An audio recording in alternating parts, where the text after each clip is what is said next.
I mean, if you look at World War II, we talked about deception being inflatable tanks and all these different things to capture Enigma machines. And before the D-Day landings, it was all about deception, but it was very physical deception. And then deception came into the IT world, lots of different types of deception, but it was really a very labor-intensive purpose. Actually, the original premise was, how do we make that easy? Thousands of companies show up to sell their technology to the U.S. Department of Defense each year, but so few will transition from proof of concept to true production across the valley of death. The select few who do, their stories are rarely told. Until now. I'm Noah Scheinbaum, and this is Crossing the Valley. CounterCraft is a digital security company that provides real-time intel that organizations use to spot and address adversarial behavior, even before they are attacked. In addition to a major DIU award, CounterCraft serves numerous commercial and defense-related customers, both in the US and overseas. In this conversation, CEO David Brown and I discuss the company's foray into the American market, its unique partnership strategy, and prospects for future growth. Enjoy. All right. So joined today by David Brown, CEO of CounterCraft. David, thank you so much for making some time with us. This is going to be a fun story. No, a pleasure. Yeah, it's been a long time. You tracked me down. We're grateful to you for being here. So, David, let's start at the top. For those of us on this side of the pond who may have heard of CounterCraft, but always love to hear a British accent, tell us a little bit about why CounterCraft exists as a company. The British accent. So it's the British accent running a company founded in Spain. And like, why are we in San Sebastian, which is the gastronomic capital of Spain? That will polarize a few people. Yet none of those stories ever start with a salad, do they? But in this case, it was two university buddies sharing a room, eventually had a great idea, and that idea turned into CounterCraft. So one, not doing this in person in San Sebastian is a personal affront that I will remember for a long time. You are welcome anytime. As an educated Englishman now, I can tell you exactly how pinchos are very different to tapas. In fact, so much so that one of my colleagues is on her second book. I'll get you a copy of that. But yeah, on her second book, explaining the difference, why they are. And you know, any of your colleagues are welcome to come across. We'll explain. That's fantastic. That's an open invite to Crossing the Valley listeners. If you're in San Sebastian, you happen to find yourself in Spain. CounterCraft wants to see it. We'll show you how. So, I mean, let's start with the Spanish angle, because it's kind of interesting. There's not of the behemoths, the big players in the defense industry, Spanish firms not typically in kind of positions 1 through 10 or 1 through 5 at least. What kind of inspired these college buddies to go this route? So the college buddies, David Barroso, Fernando Brachial, they got into cybersecurity. And actually the original purpose of CounterCraft, so what was the original purpose? They got into this concept of deception, and deception being as old as the hills. I mean, if you look at World War II, we talked about deception being inflatable tanks and all these different things to capture Enigma machines. And before the D-Day landings, it was all about deception, but it was very physical deception. And then deception came into the IT world, lots of different types of deceptions, but it was really a very labor-intensive purpose. And actually, the original premise was, how do we make that easy? And then how do you scale that? Because we saw large, complex, and then nation-state level invasions into IT networks. How do you put something in front of them to protect what matters most? And that was the original precept behind CounterCraft. And 8 years later into the journey, we're starting to get some real traction. You have, your flagship product, I believe, is a very officially sounded officially named the platform, right? The platform. Yeah. Man, it's bold and kind of loud in its ambition. I love it. What is the platform? How should people think about that? So, well, the platform, it sort of is what it says on the tin. It is a platform that enables us to build a deception environment. So that could be on your network, or it could be in a cloud, or both. A lot of our customers are both. Could also be across IT and could be across OT networks. So it is that platform that links everything together, what we would call hosts. So that's maybe the virtual machines, things that you're trying to emulate that are of value. Or it could be we're weaving in some real life examples of real things like PLCs, or taking a golden image of something, putting it into that platform to deceive our adversary.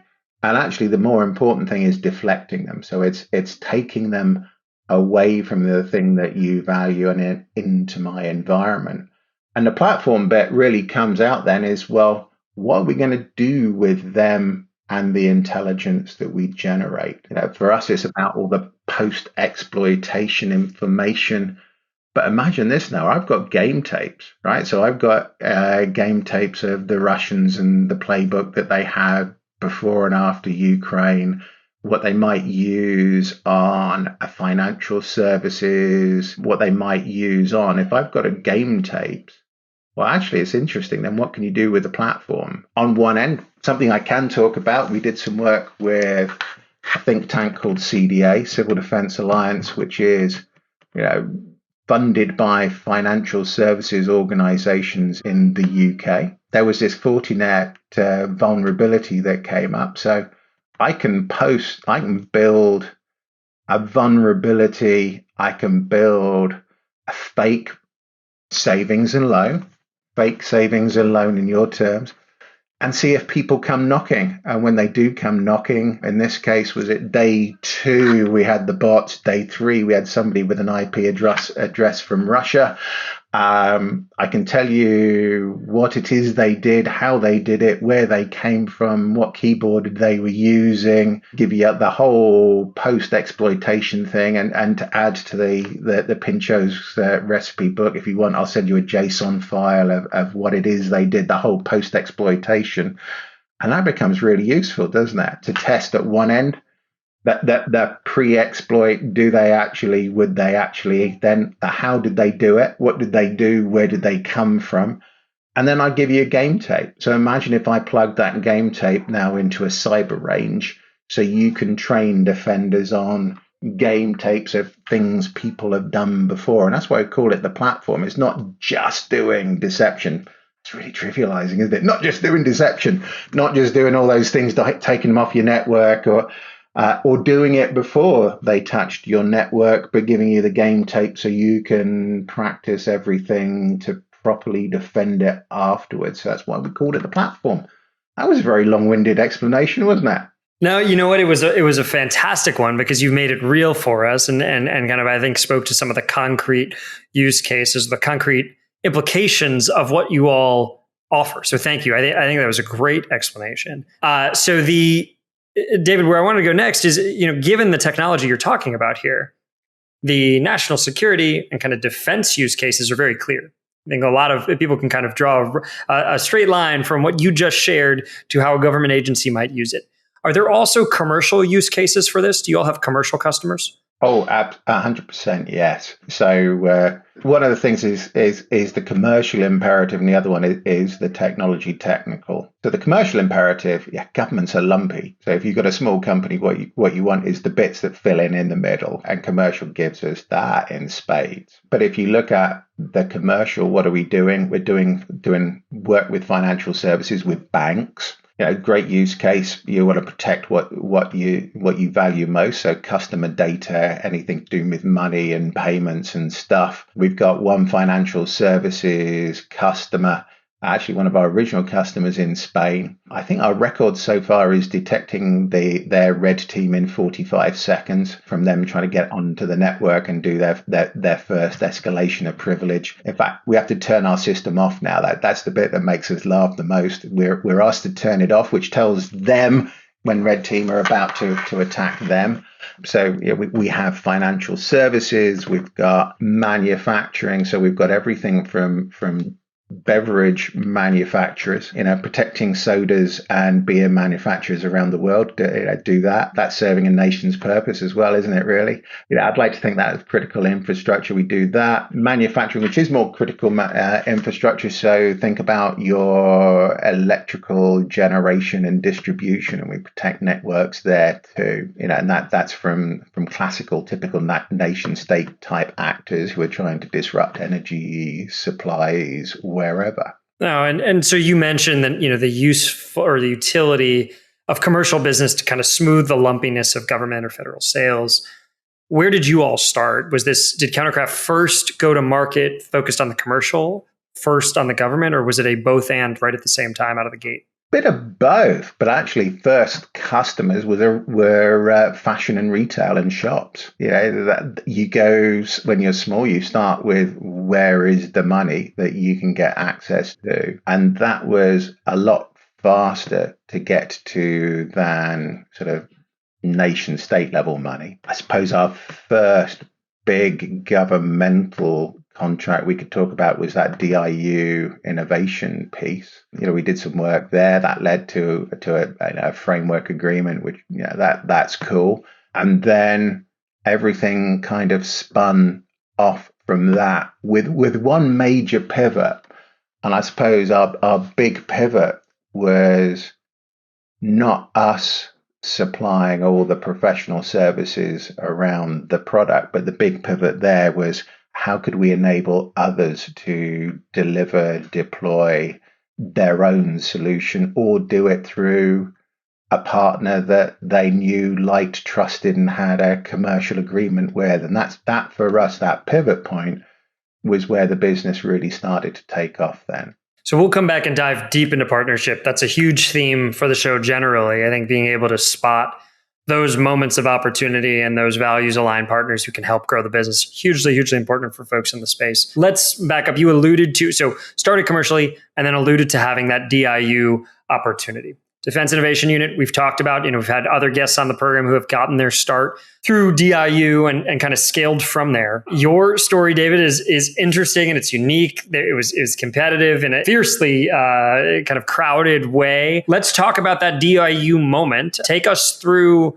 what was the solicitation? How did you all find it? And what were those early days like to just even get in that first competition? So we were approached. There was a program to look at deception. Deception can mean lots of different things to lots of different people. And actually that ended up at looking at 40 types of product, highly competitive. We saw it all the way through to the end to come out as being the tool, the vendor of choice in that market, which is what led to that framework agreement being launched. It really put us through, what was it like? It was pretty intense. Yeah, tell us, what were the steps to go from 1 of 40 to 1 of 1?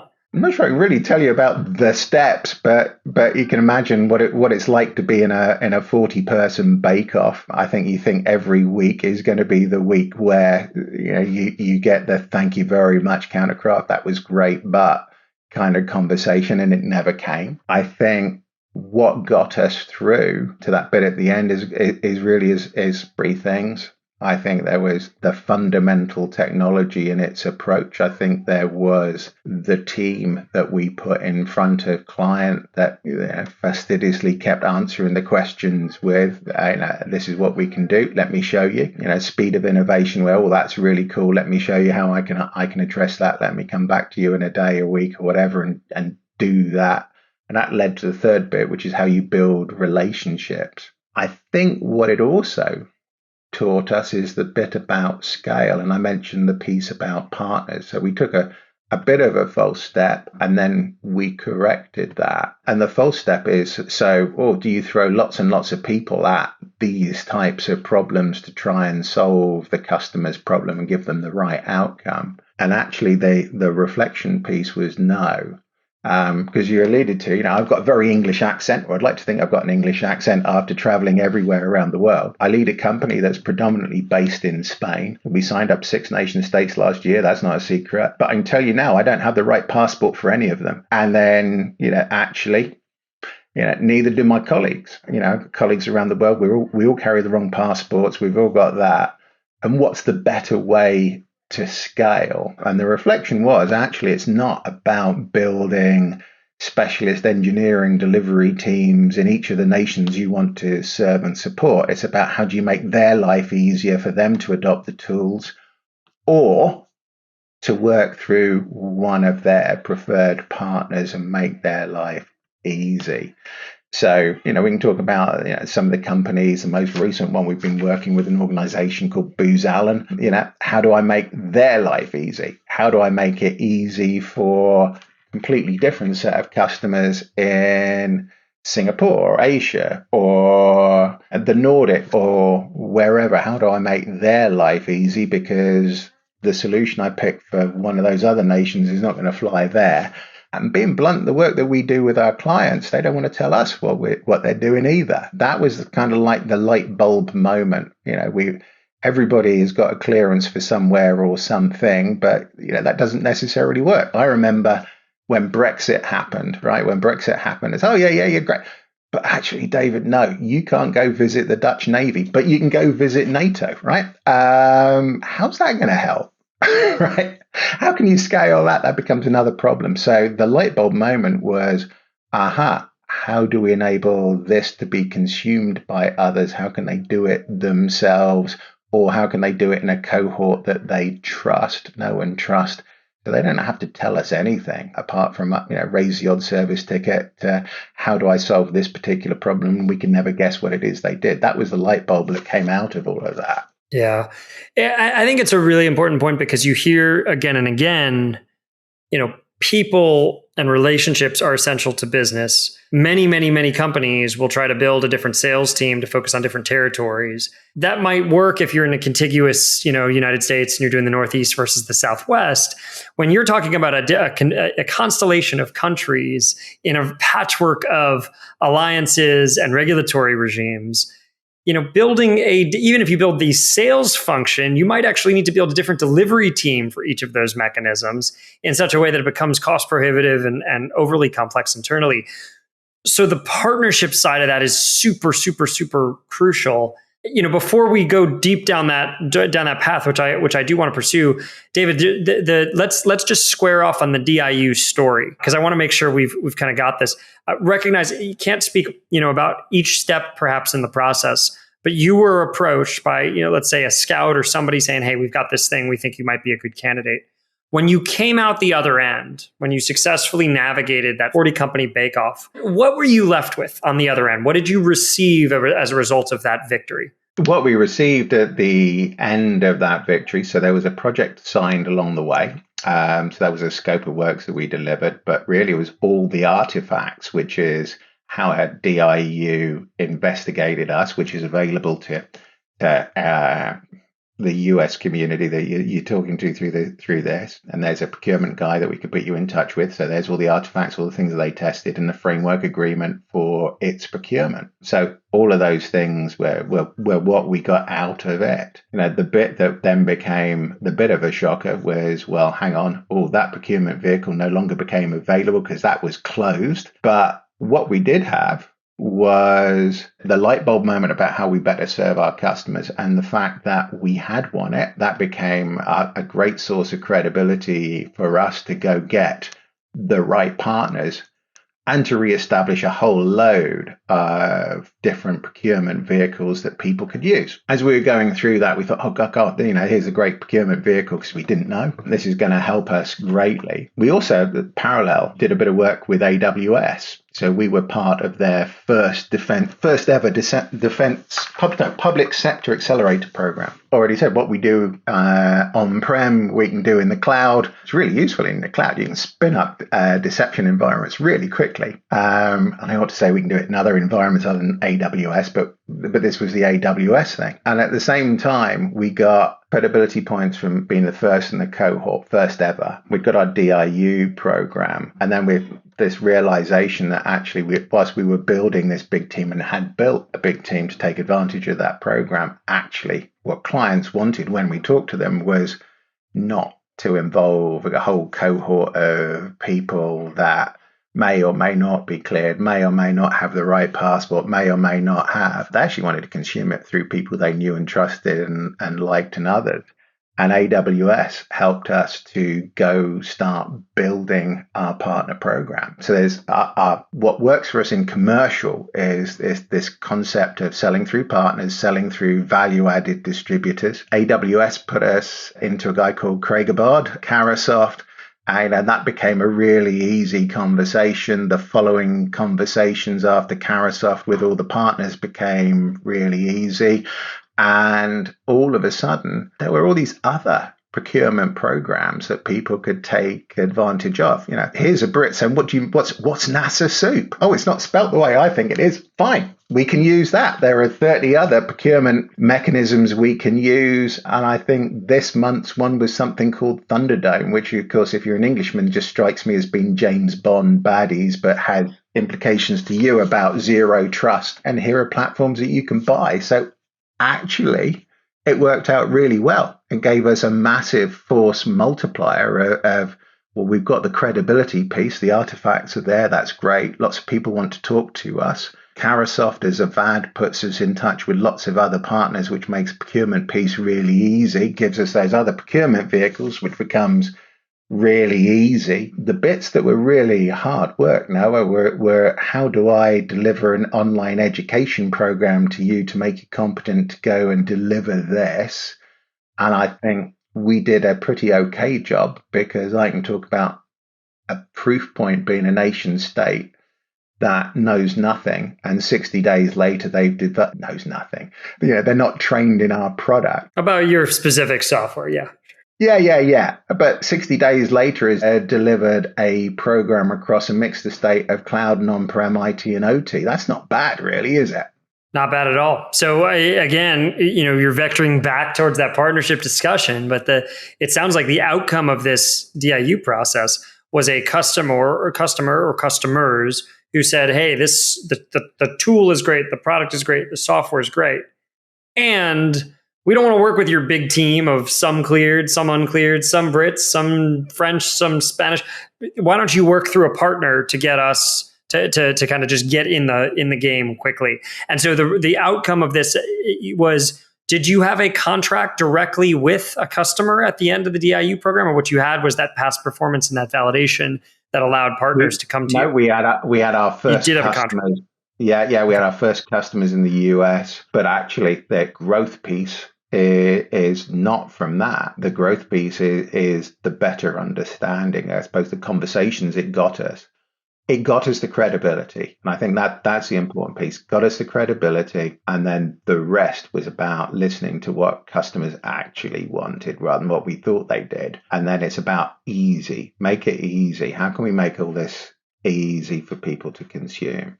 And that actually goes back to the original purpose, because the original purpose was how can we make deception easy for people to consume? So delivery mechanism was a part of the learning that you all had to go through. I am curious, do you think how much of this was by virtue of the fact that you all were a European company versus an American company, or do you think there's a broader point? I think it's a broader point. I think that there's a much, much broader point here. And ultimately it's about voice of the customer. It's delivering what they want in the way that they want to consume it. That really is, rather than the presupposition that we all had. So that's all good learning stuff. If I'd have been a US organization, I think we would have probably continued to go down the route of building a mass engineering team to try and support customers wherever they might be, and however many years later would be wondering why we not scaled. And I've done that. I've led professional services based business, and it's a nightmare because Today I'll be worried that everybody's going to be sitting on the bench next Thursday. And then by Tuesday next week, I'll be worried because I don't have enough people to fulfill the need that I've got now.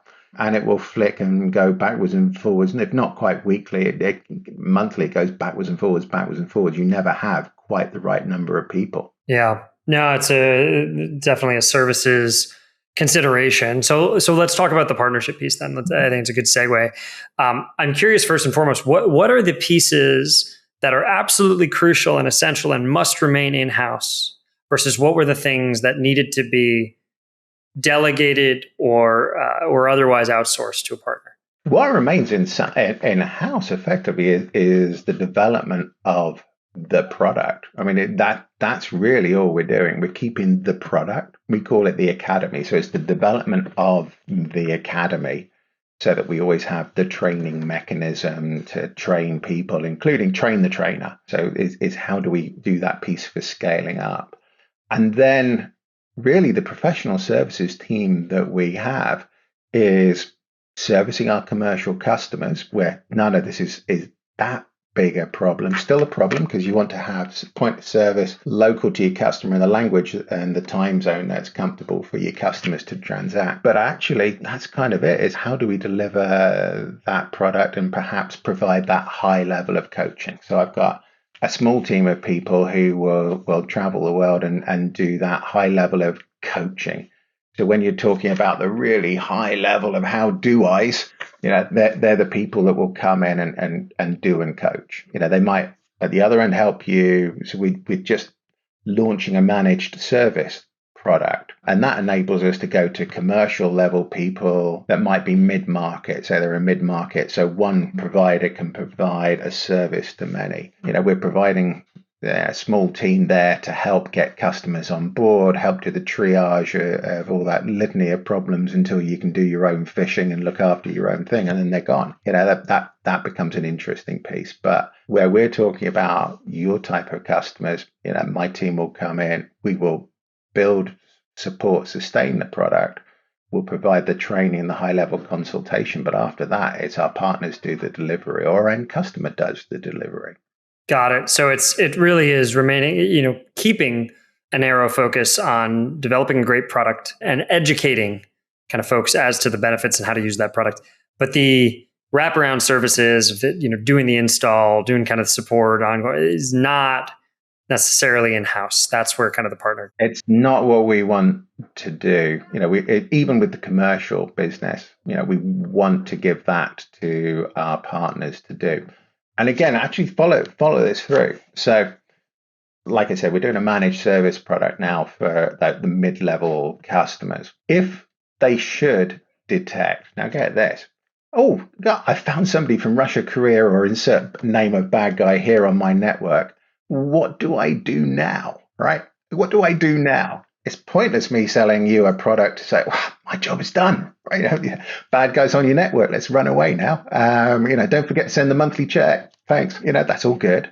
But wouldn't it be better for you if that terrible message was delivered by somebody who could help you do something about that? Because even if my nation state customers, one of the horrible secrets is they also rely on a number of trusted outsourced providers to provide them with the actions, right? So you do detect something bad happen.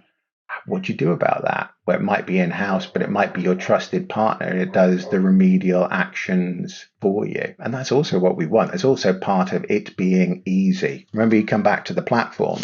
I'd argue that this is another bit where the platform comes in. It's not just me saying, hey, insert name of bad actor here is on your network and here's all the post-exploitation information that we've got off of them. It's about somebody doing something with that information as well. The so what of the whole thing? It's one thing to just kind of increase awareness so that if you don't take it all the way to the kind of point of action, you're adding another data point in a sea of data. It's another data point in a sea of data. Yeah, the world is full of bad news. But again, come back to my earlier point, platform.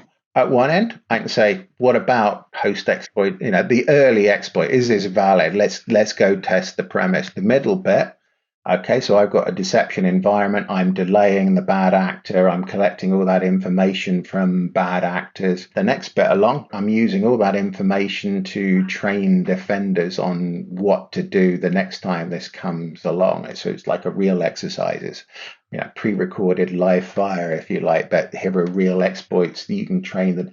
And that's really important in a national security environment. So if I'm in my commercial world, I always say 25% of everybody I know changes job every year. No, they just do. But if I'm wearing blue or green, but every 2 years I've got a new posting, maybe 3, but kind of like that. And the 6 months in, the 6 months out, I'm thinking about learning my new job and where are the kids going to go to school and all those good things. And as I'm moving out, I've got the same in reverse. Where am I going to go? Where are they going to go to school? Where am I going to live? All of those things. So you've got a really narrow window to make people useful. And there's only 2 ways that you can solve that, is either going to an external or we give you really good training and support and education on that piece in the middle. And hopefully the platform enables us to do both.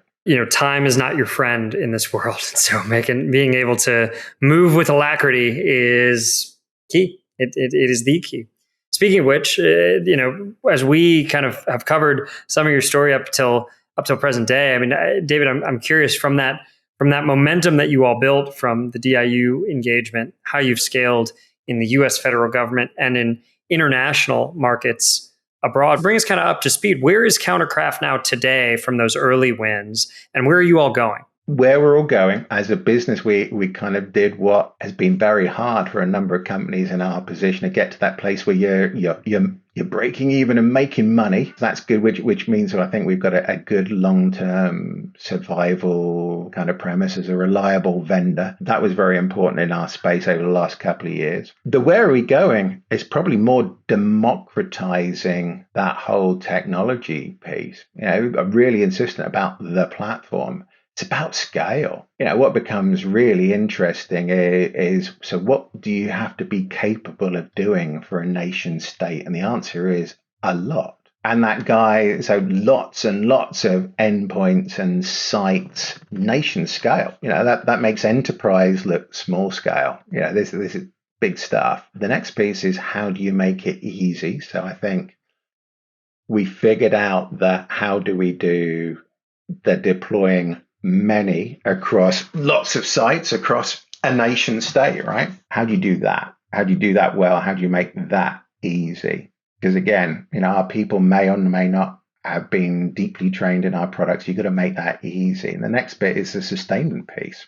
How do you make it easy to spin up another one? How do you make it easy to maintain what it is that you've got? How do you make it easy to take the results out? So we spent time and effort and money in integrating with all the platforms that you might want to take our information straight into yours. How can we automate all of those bits and pieces? Bringing in a bit of AI, not because it's a trendy thing to do, but how can we quantify the risks and make things easy? So we talk about pocket litter. Pocket litter is all those artifacts of life that you'd want to have in a deception environment to make it look real. So false documents and breadcrumbs, and that's probably the bit of tradecraft that there is. So how can we use AI to do that? But how can we do that in a secure way? Because nothing would be worse than linking out to ChatGPT or generic other equivalent, asking that to generate a load of documents that look like this. And I think we've got a decent solution for that, a good solution for that, to bring it all in-house and under control, which is what my customer base wants to do. So, lots of stuff like that. That will enable us to scale and scale and scale. We deal with very paranoid and conservative people, so they want to have their bits of trust, which I think we've now established. They want to know that we're going to be around, which we've done a lot of work to make sure that, yes, we will be around. And then the next piece is, how can they scale it? And that's what we've been working on really hard the last year and a bit. The thing I've taken from all this, David, is you are incredibly on message, right? Making it easy. I can't, the number of times that you've repeated it's key. It's an important trait in a CEO like yourself. And I think it actually, we didn't talk a ton about your story up front. So maybe, as we move to close here, Share a little bit about your kind of what's the David Brown through line in all of this. Weren't a founder on day one, but came in to bring this company to new heights. So what's your role in all of this, and what does it look like going forward? So I was brought in by a couple of the investors, one of whom I'd worked with before. So there was a company called Security Matters. So me and three Italians, and we were doing OT cybersecurity. We scaled that up very quickly, minimal investment. So probably another theme there about profitable and efficient growth, which is one of the mantras of today. Scaled it very quickly, sold that to an organization called Forescout. We did really well out of that. And one of the VCs was on my board, and a guy called Dirk Seevolt, and Dirk and I always talked about what the next one was going to be, he's a significant investor. His company eCapital is a significant investor in our business. And he said, "Oh, but I got an email and a phone call that I found the one. This is really cool." The bit we're trying to get our heads around is, how do we scale this thing up? How do we scale it up? And for me, what had been typical with a couple of the other things I've been involved in. So I've taken a company through an IPO. I've been on the sell and the buy side in past lives. How do you take what really bright people have invented and then commercialize and scale it? And that's what I do. And I love being here. I think if you talk about mission and purpose, we clearly wear a white hat. It's all about wearing a white hat and keeping, those insert the name here, the axis of evil out of the things that matter most to you. That's both commercial and nation state. Keep them out. Do it in a way that I can keep a number of people's households thriving and prospering, and hopefully keep adding more and more people to there. So we have a good virtuous circle. And make some money for my investors. Obviously, I need to drop that in, make some money for my investors at some point in time. Noted. David has not forgotten his fiduciary responsibilities. Fantastic. The conversation's been great. I think the trajectory of the story is interesting, enlightening, and also fairly unique. David, we'll let you go here. Given the focus of this program for operators, for investors, for founders who are looking to come behind you, and in many ways, emulate some of the success that you've had, what advice would you share with our listeners as in parting here? Everybody has got a different take on it. I quite like Mr. Tyson's take on it, is everybody has a plan till they get a punch in the face. I think have the ability to react. So we all say no good plan survives first contact with the enemy. We had a great plan around DIU, and it turned out actually we needed to pivot. So it's maintain that why. It's the voice of the customer. That's the bit you really need to listen to. It's not the arrogance bit. It's understand what it is that they really want. In this case, it was easy. It's not engineering empires. It's not all of that. It was make it easy for me. Democratize it. So, if I've got anything people need to get behind, it's voice of the customer. To just talk to them. Fantastic. Well, David, for folks who might be interested in joining your small team or who might at least want to follow along on the mission, where can they find you and CounterCraft? Well, we are CounterCraftSec.com, and it's really easy. If anybody wants to reach out directly to me, coffee, real, virtual, or other libation, I'm always happy. And it's very easy. It's dbrown@CounterCraftSec.com. Send me a message. Happy to talk to anybody, and if I can't help, put you in the capable hands of somebody who can. Fantastic. David Brown, CEO of CounterCraft, thanks so much for being with us. No, it's a pleasure. Take care of yourself.